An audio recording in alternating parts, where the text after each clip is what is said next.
Yo, what's going on everybody? Carnage back here again, and today I am back with a brand new review of the new animated show Chameleon. Been looking for this one for a long time. Haven't had any luck with it up until, I found it at Target legitimately yesterday. Anyway, sorry about that, guys. My mom stopped by, so kind of had to, pause it a little bit. But anyway, found the brand new Marvel Chameleon from the, Spider-Man Retro Wave that was released at the beginning of the year. Very excited about this. There's only been one Chameleon released that I can remember the past few years, and that was the one from the Rhino Build-A-Figure Wave. So very excited about this one, so let's just get right into it. So starting with detailing, really do like this. Like the head sculpt looks straight out of the animated series, and also perfect head for a chameleon just in general.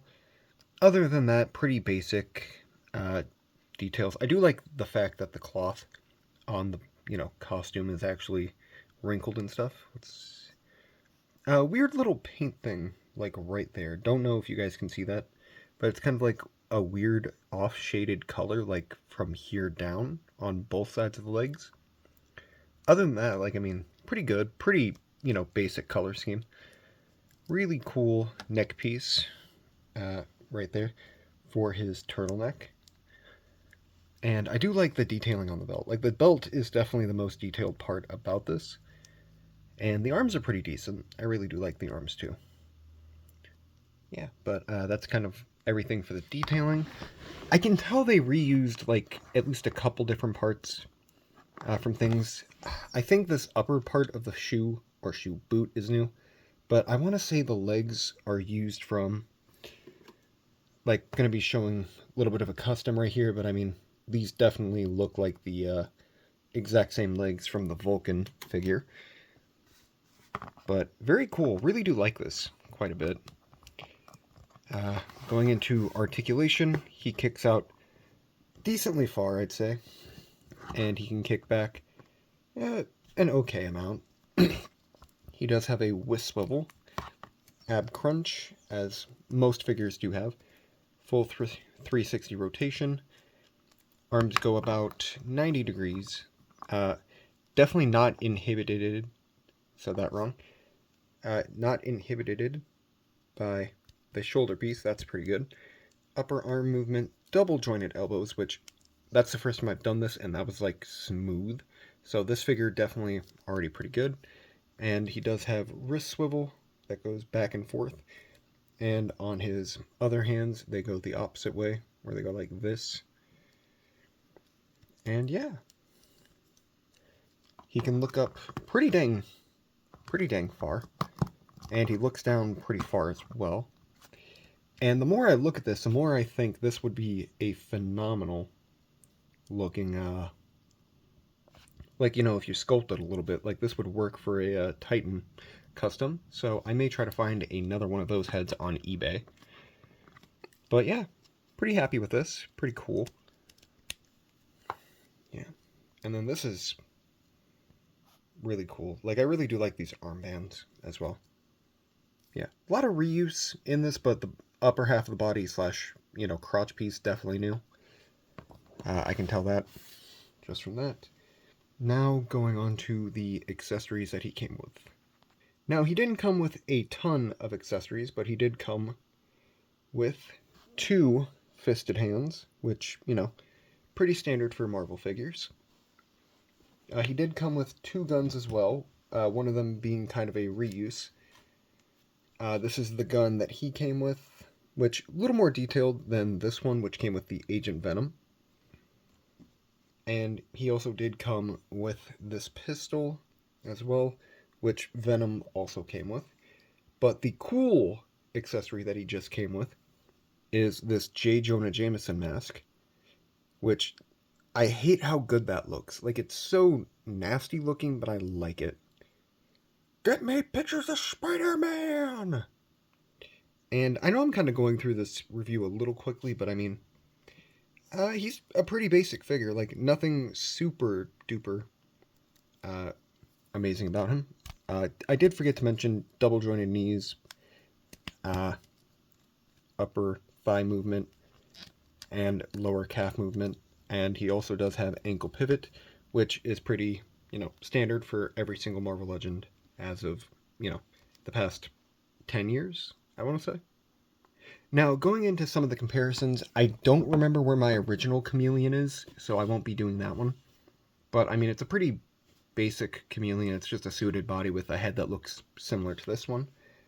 But I will compare him to the other figures from this wave that I've purchased, which I think, including him, this makes him my fourth one from this wave, if I remember correctly. Yeah, because I have Spider-Man Unlimited, Agent Venom, Spider-Boy. Yeah.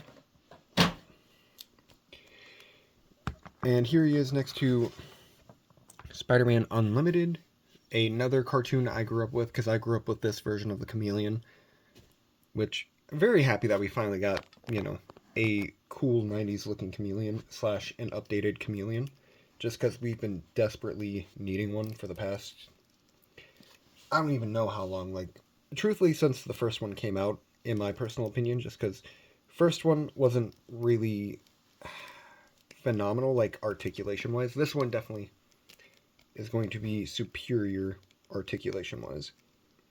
And then here he is compared to the Agent Venom, which, one of my favorites from this wave so far. And then the only other one I've reviewed from this wave, which actually is the one that's the most reviewed from this wave, and that's Spider-Boy, at least on my channel. And I do like the height difference between him, because Spider-Boy is about shoulder height with him, so that's pretty cool. Very happy with this wave. Definitely a very cool wave so far. Really, really happy with it. And I do have one more comparison to show you guys. So let me go get that figure, because I forgot to grab it before I, did the review. Like a baller. And just because of the fact you can't do a review of a Spider-Man villain without, at least comparing him next to a Spider-Man figure, here he is next to the Renew Your Vows Chameleon. Or Renew Your Vows Spider-Man, my bad. But yeah, very cool, very awesome, very happy with this. And if you guys don't even really like the body so much, that's the beauty about Chameleon, because you can basically just pop his head off, and then, for example, just put him on a new body, kind of like this. And fully honest, like, I mean, this head probably would be so easy to, like, customize anything on, just because, basically already has, like, the beginnings of a nose. Like, it's a pretty blank face, so, I mean, it'll be pretty awesome for, like, people who customize and stuff. Like, I mean, I don't recommend buying this figure if you're just going to make a custom out of it, just because it is kind of a weak body to make a custom on, unless you take off the shoulder pads and everything. And, I mean, even when you get done with that, like, it's still kind of a awkwardly shaped upper torso without the shoulder pads. But, I mean, still a pretty phenomenal figure. I know I'm use that word probably quite a bit, but, I mean, in my personal opinion, it's a pretty decent figure. I mean, nothing super amazing, just a well-needed update, I think. So, yeah. But anyway, that's all I have for you guys today. If you have any, request on, a more in-depth review, don't know why I said that, but if you want me to re-review this at some point in the future, just let me know. Or, if you have any questions about it, just send me a message on here or Instagram. Instagram is uncle_carnage. So if you did enjoy this video, like, comment, subscribe, and, share with friends and, such if you feel like it, which I doubt you will, because I make terrible reviews. I really do. I do these on a whim, and I never follow the same strategy more than once, which kind of bites me in the butt sometimes, but I mean, it's fine. But yeah, anyway, thank you guys for watching, and I will catch you in the next video. Love you all. Peace.